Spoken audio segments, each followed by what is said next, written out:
بسم اللہ الرحمن الرحیم یا ایہا الذین آمنوا اتقوا اللہ ولتنظر نفس ما قدمت لغد واتقوا اللہ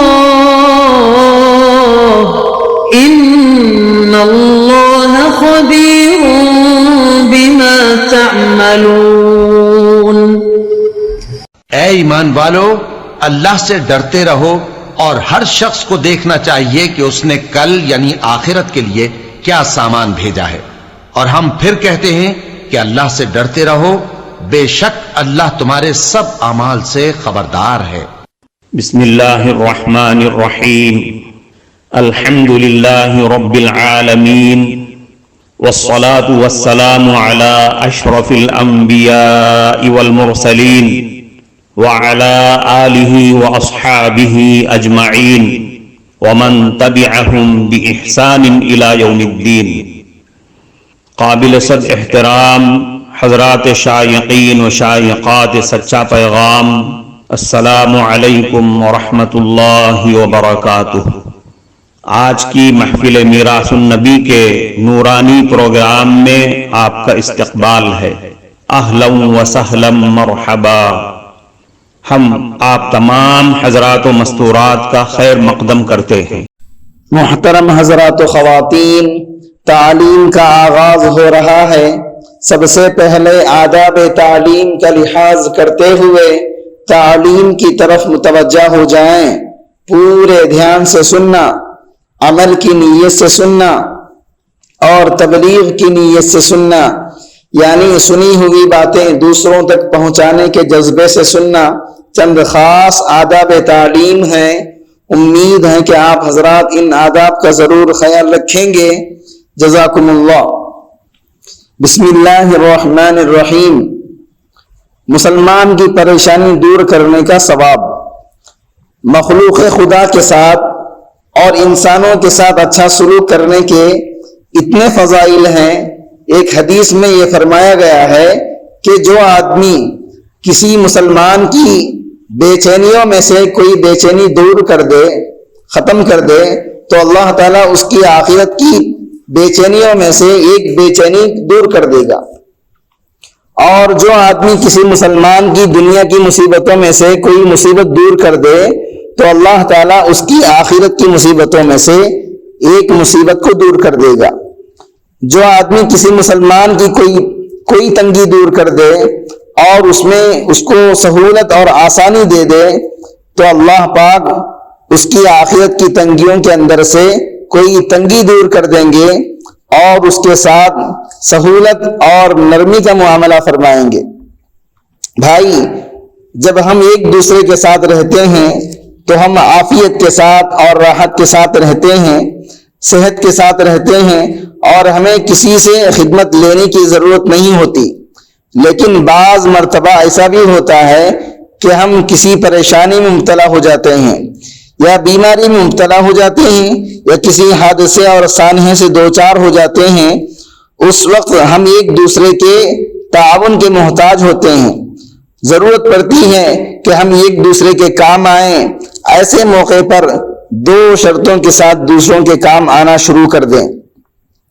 ایک تو اللہ رب العزت کی رضا کے لیے تعاون کریں، دوسرے شریعت کے مطابق، سنت کے مطابق تعاون کریں۔ اگر ہم نے کسی کی پریشانی پر اس کی مالی مدد کر دی اور اس کی پریشانی دور ہو گئی، اس پر ہمیں کتنا اجر مل جائے گا۔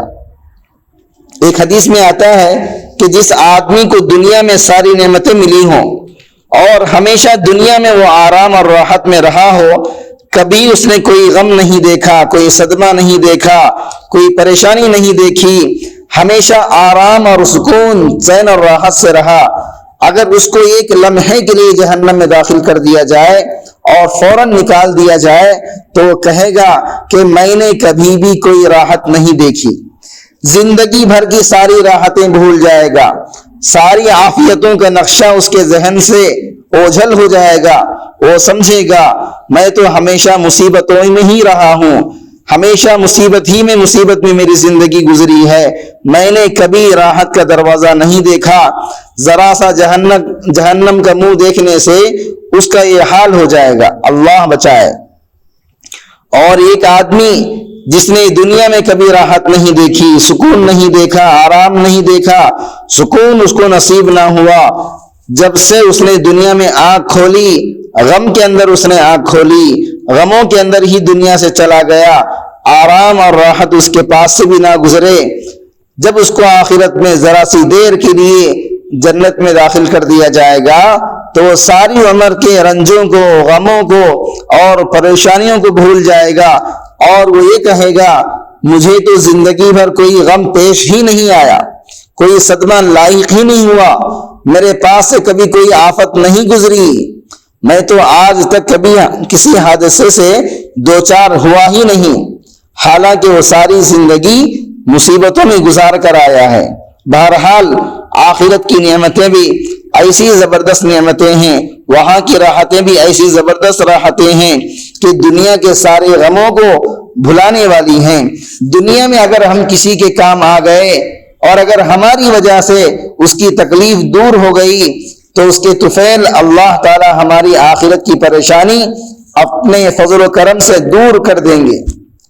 محترم ناظرین کرام، اس دینی اور ایمانی بیان کو سننے کے دوران ہی اس کو لائک کر دیجئے اور شیئر بھی کر دیجئے تاکہ دوسرے بھی اس سے فائدہ اٹھا سکیں۔ اللہ آپ کو جزائے خیر عطا فرمائے۔ اور یہ تو آخرت کے فائدے کا بیان ہے اور دنیا کے فائدے اس کے علاوہ ہیں۔ چنانچہ ایک حدیث میں ہے جو کوئی اپنے مسلمان بھائی کے کام میں لگ جاتا ہے اللہ تعالیٰ اس مومن بندے کا کام پورا کرنے میں لگ جاتے ہیں، یعنی ہم دوسرے کے کام کریں گے، ہمارے بھی کام جو اٹکے ہوئے ہیں اللہ تعالیٰ اس کو پورا کرنا شروع کر دیں گے۔ اس کا یہ کام بھی ہو جانا چاہیے، یہ بھی ہو جانا چاہیے، اور جب اللہ پاک ہمارے کام پورا کرنے میں لگ جائیں تو پھر کوئی روک نہیں سکتا، پھر تو وہ ساری بندشیں ختم ہو جائیں گی اور جتنے کام ناممکن تھے سارے کام ممکن ہو جائیں گے، کیونکہ اللہ تعالیٰ کرنے والے ہیں۔ اندازہ کرو اللہ تعالیٰ کی مخلوق کے ساتھ اچھا سلوک کرنا، ان کے کام آنا کتنی بڑی عبادت ہے اور کیسا اس کے اوپر اجر و ثواب ہے۔ ایک حدیث میں آتا ہے جو آدمی کسی مومن کی تنگی اور دشواری میں سہولت اور آسانی پیدا کر دے تو اللہ تعالیٰ اس کی آخرت کی دشواریوں اور تنگیوں میں سہولت اور آسانی پیدا کر دیں گے۔ مثلاً کوئی آدمی مقروض ہے، دنیا ایسی ہے کہ اس میں آدمی کو قرض لینا بھی پڑ جاتا ہے، دینا بھی پڑتا ہے، تو جب آدمی مقروض ہو اور قرض کے ادا کرنے کی تاریخ آ جائے تو مقروض ذرا پریشان ہوتا ہے، اور جس نے قرض دیا ہے اس کو حق ہوتا ہے کہ اپنا حق وصول کر لے، اگر نہیں دیتا تو اس سے مطالبہ بھی کر سکتا ہے، مطالبہ پر نہ دے تو عدالت میں بھی جا سکتا ہے، یعنی مانگنے پر اگر نہیں دے گا تو وہ عدالت میں جا سکتا ہے۔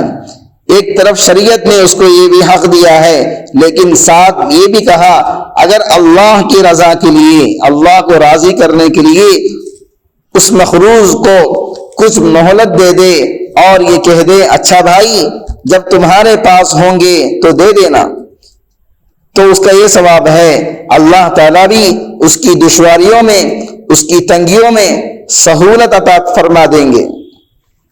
ایک عجیب و غریب واقعہ یاد آیا، اللہ رب العزت کی بارگاہ میں ایک تاجر کا معاملہ پیش ہوا تو اللہ پاک نے فرشتوں کو حکم دیا کہ اس کے نامہ اعمال میں تلاش کرو کیا کیا ہے، کیا کیا نیک کام اس نے کیے ہیں۔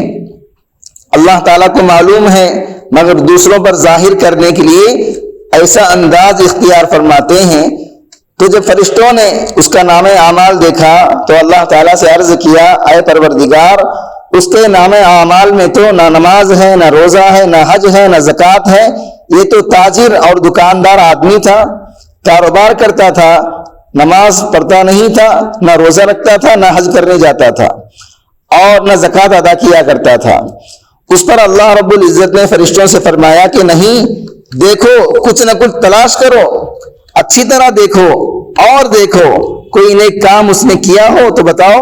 تو فرشتوں نے اچھی طریقے سے نام اعمال کی جانچ پڑتال کر کے عرض کیا اے پروردگار بس ایک چیز ہمیں اس کے نام اعمال میں نظر آ رہی ہے، وہ یہ ہے کہ اس نے اپنے پاس کام کرنے والوں کو اور اپنے غلاموں کو یہ تاکید کر رکھی تھی کہ دوران کاروبار تمہارا جب لوگوں کے ساتھ معاملہ ہوا اور تم کسی کو مال دو، ان کی طرف پیسے رہ جائیں ادھار یا کسی اور وجہ سے تم کسی کو قرض دے دو اور ان کی طرف تمہارا قرض نکلتا ہو، تو ایسی صورت میں جب تم ان سے لینے کے لیے پہنچو تو اس وقت سختی کا معاملہ نہیں کرنا، لینے میں تم معاملے میں نرمی کا برتاؤ کرنا، نرمی کا معاملہ کرنا. اگر آسانی سے دے دیں تو آسانی سے لے لینا، اگر وہ اس وقت دینے کی حالت میں نہ ہو، مہلت کے طلبگار ہوں تو تم مہلت دے دینا، ڈانٹنا نہیں، سختی نہیں کرنا، اصول کرنے کے اندر سختی سے کام مت لینا. یہ اس نے اپنے غلاموں کو تاکید کر رکھی تھی. فرشتوں نے کہا یہ نیکی ہمیں نظر آ رہی ہے اے اللہ، اس نے صرف اپنی پوری زندگی کے اندر یہی معاملہ کیا، تنگ دستوں کو اس نے مہلت دے دی، چونکہ اس نے اللہ رب العزت کی عادت کو استعمال کیا. اللہ پاک نے بھی اپنی عادت کو استعمال فرمایا اور درگزر سے کام لیا، اس کو معاف کر دیا.